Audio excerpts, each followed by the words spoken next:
बोलो जयकारा, बोल मेरे श्री गुरु महाराज की जय। सौभाग्यशाली गुरुमुखो, नाम सत्य है और जग झूठ है। इस बात का बार बार अभ्यास करो।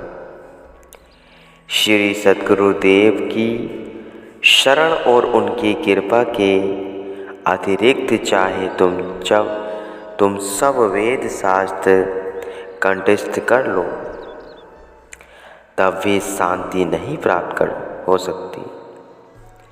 संसार को नाशवान समझते हुए वे सुरती को उसमें उलझाना अज्ञान है।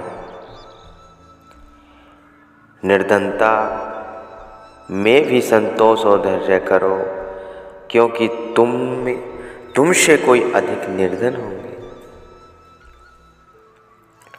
निर्धनता में भी संतोष और धैर्य करो, क्योंकि तुमसे कई अधिक निर्धन होंगे। धनवान है तो इस बात का अहंकार नहीं करना चाहिए, क्योंकि पल भर में निर्धन भी बन सकते हो। जो भक्त होकर भी हृदय में ईर्ष्या द्वेष रखते हैं, वे भक्ति को लज्जाते हैं। जो कर्म करते हुए भी निष्कर्म है, वही सच्चा ज्ञानी है। यदि चाहो कि मैं किसी के पराधीन न हूँ, तो सद्गुरु का आसरा लो। यदि चाहो कि मैं किसी के पराधीन न हूँ, तो सद्गुरु का आसरा लो। परिश्रम करो तो नाम जपने का करो। प्राध्याय या भाग्यों पर छोड़ो तो व्यावहारिक कार्य छोड़ो। नाम जपने के बिना निस्तार तो होगा नहीं। दुख आने पर भी जो सुमरण करता है, तो इससे अच्छा पहले सुख में ही करो, जिससे कष्ट या दुख व्यापे नहीं। भूख और प्यास को सहन कर निंद्रा पर विजय प्राप्त कर आलस्य को त्याग दो, ताकि तुम्हारी श्रुति सुमरण में लग जाए। प्रेम और नम्रता के साथ सेवा करोगे तो उन्नति करोगे। भगवान ने प्रेम रहित पकवान त्याग कर प्रेम भरा साग प्रेम से खाया और अपने भक्त को प्रसन्न किया। श्री सद्गुरु के अतिरिक्त और कोई भी ऐसी निधि नहीं प्रदान कर सकता जो ज्ञान दान देकर स्वाधीन कर दे। सेवा और भक्ति की दाद सत्पुरुषों की संगति में मिलती है। यदि तू सच्ची खुशी का इच्छुक है, तो सत्पुरुषों की शरण में आ। श्री सद्गुरु आपकी सेवा स्वीकार करें तो आप अपने अहोभाग्य समझें। सच्चे सद्गुरु का दर्शन कर आप में अवश्य परिवर्तन होगा। मन निर्मल होगा और सत्य की तरफ आकर्षित होगा। पूरे सद्गुरु की शरण में और आज्ञा में रहना उसी को रुचिकर लगता है। जिसके कोटि जन्मों के पुण्य एकत्र होते हैं। दर्शन तो कई करते हैं, परंतु उनकी कसौटी कोई बिरले सहन करता है।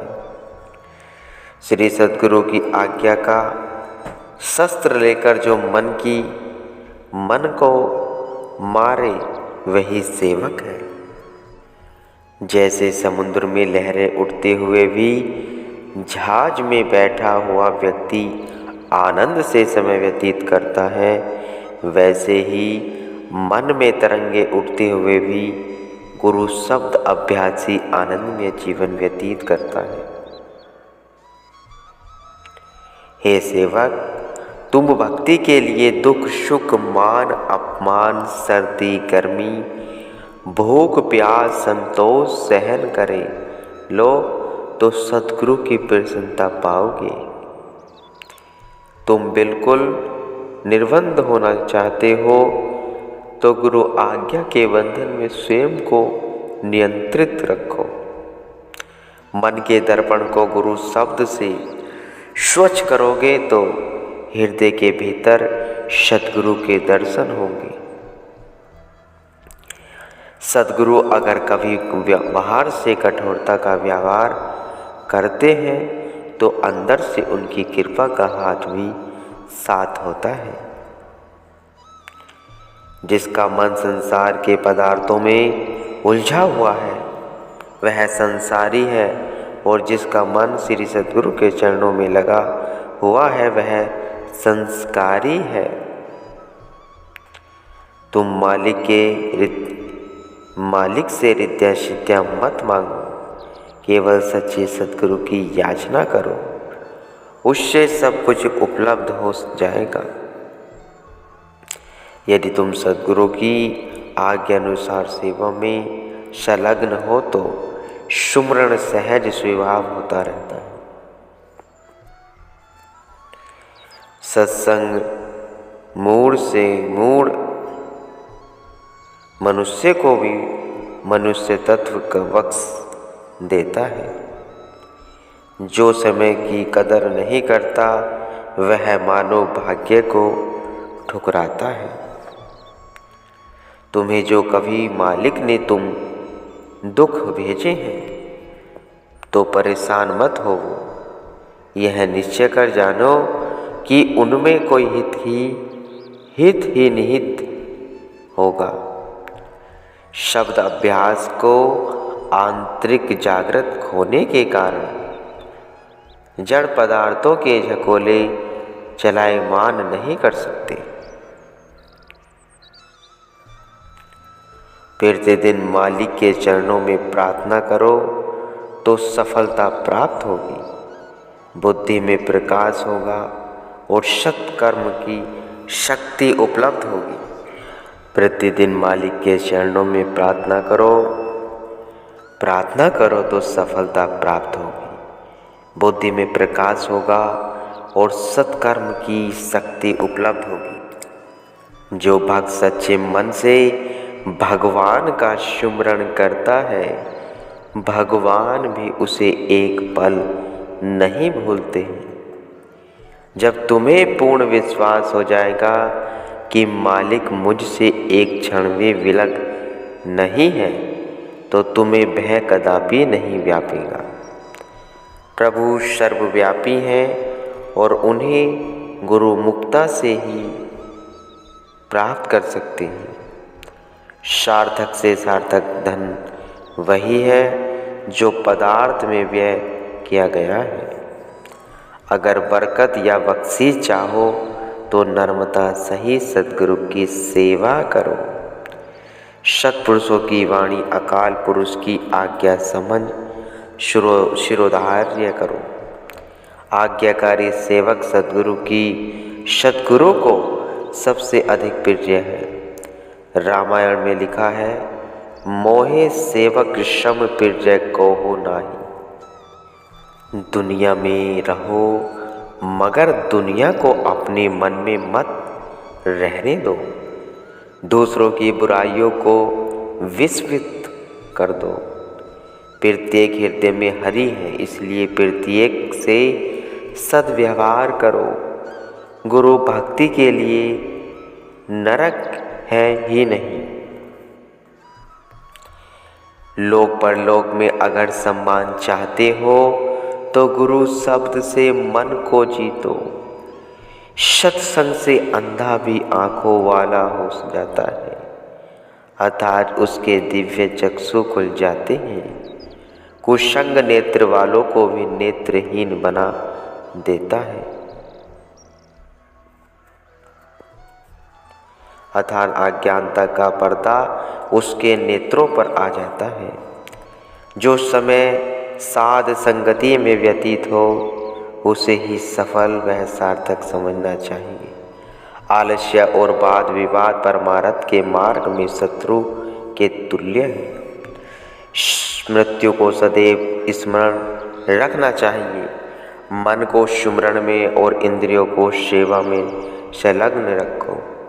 मैं और कामनाओं के जाल को तोड़ो तो स्वतंत्रता उपलब्ध होगी। मन कामनाओं में भटकता है, फिरे और बाहर से समाधि लगाकर बैठना या जब तप करना परमार्थ नहीं है। जहाँ हठ योगी और तपस्वी हजारों जन्मों में नहीं पहुँचता, वहाँ सच्चा प्रेमी पल भर में पहुँच जाता है। भक्ति करनी है तो किसी से शत्रुता का वैमनस्य न करो रखो। चिंता मत करो, संकट के समय श्री सद्गुरुदेव से प्रार्थना करो, कठिन कार्य भी सरल हो जाएगा। तुम अपने को अधिकारी बनाओ तो अधिकार तुम्हारा द्वार स्वतः खटखटाएगा। विकार का विष तुल्य जानो। जैसे थोड़ा विष भी शरीर को नष्ट करता है, उसी प्रकार थोड़ा विकार भी रूहानियत को विनष्ट कर देता है। जो कुछ हो रहा है उसे मालिक की मौज समझो। प्रभु प्रेम में यदि प्रभु वहाए अक्षु वहाए तो मन निर्मल होगा। संत का वचन सच्ची शक्ति का भंडार में से आता है। जो उस वचन को मानता है उसमें वह शक्ति प्रविष्ट होती है। प्रेम की शक्ति बरजोरी से श्रेष्ठ है। सद्गुरु का शब्द अक्षरों में नहीं आता, वह शक्ति समस्त जगत का आधार है। जैसे जैसे उसमें मन लगेगा, रूह शक्तिशाली होती जाएगी। गुरुमुखो।